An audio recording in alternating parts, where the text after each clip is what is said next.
Hello and welcome back to Upcast News. Let's get started. And first for today's video, I'm just going to do three fairly quick stories, and the first of them being that it is today the 70th anniversary of the Hiroshima bombing. And obviously this was August 6th, 1945, at the back end of the Second World War, when the Americans bombed the Japanese city using one nuclear bomb, which killed around 60 to 80,000 people. And this is something that changed the art of war forever and made everyone pretty much live in fear of high-powered governments with weapons like this now. So it's an event that really shouldn't be forgotten.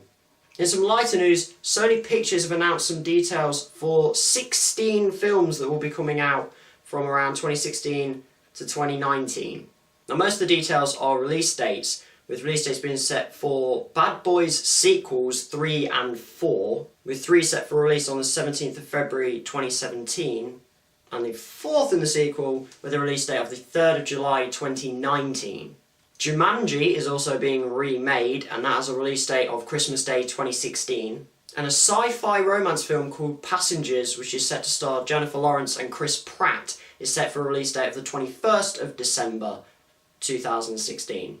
I've linked the article in the description down below if you want to go and check out some of the other films that have had release dates set, and a couple of other films have their directors named as well, so if you want to go and check that out, have a look. Finally, in the shorter segment, Iggy Azalea is in the news because her face looks a bit different. Apparently people started noting this at the Billboard Music Awards in May.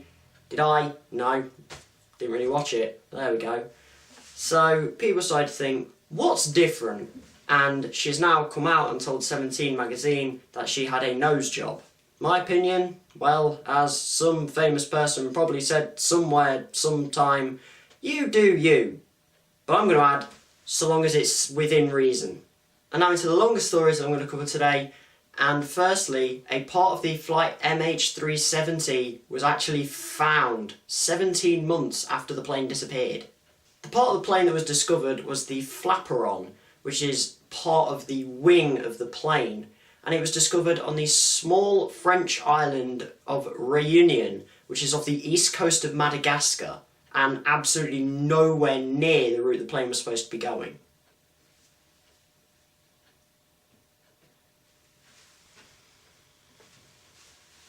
That route being from Kuala Lumpur to Beijing. The flaperon part of the plane was then taken to a test centre in Toulouse, where they checked it and they comprehensively confirmed that it was from the MH370 flight.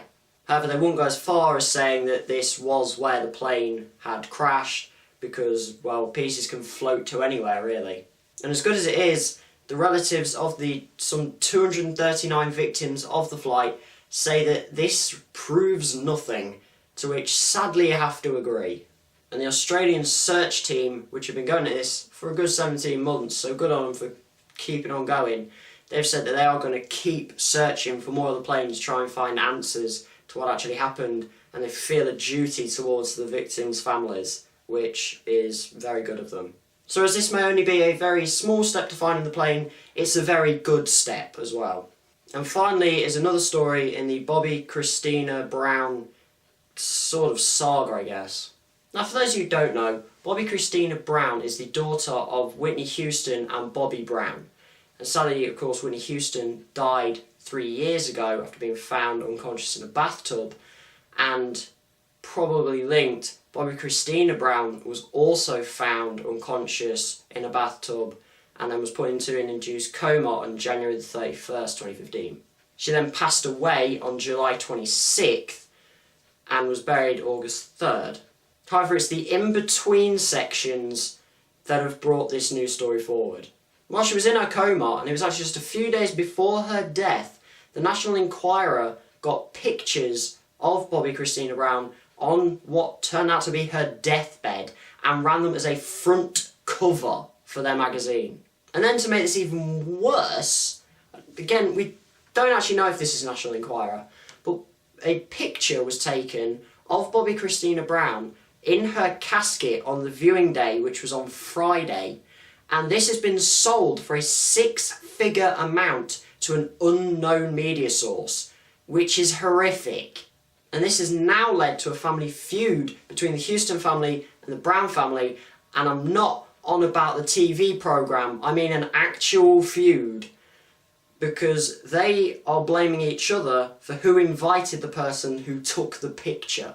And to make the National Enquirer look even worse, 3 years ago, their front cover was the casket viewing of Whitney Houston. Are they obsessed by this? Because this is just absolutely horrendous. And it's even worse to see when a celebrity actually dies, they still can't get away from cameras. Give them a break whilst they're alive. Definitely leave them alone once they've died. Let their family and friends deal with that matter. And on that slightly sour note really, that is it for today's video. If you've liked it, hit that like button, hit the subscribe button, also hit that share button as well. That would be really nice if you could do that. And as always, thanks for watching.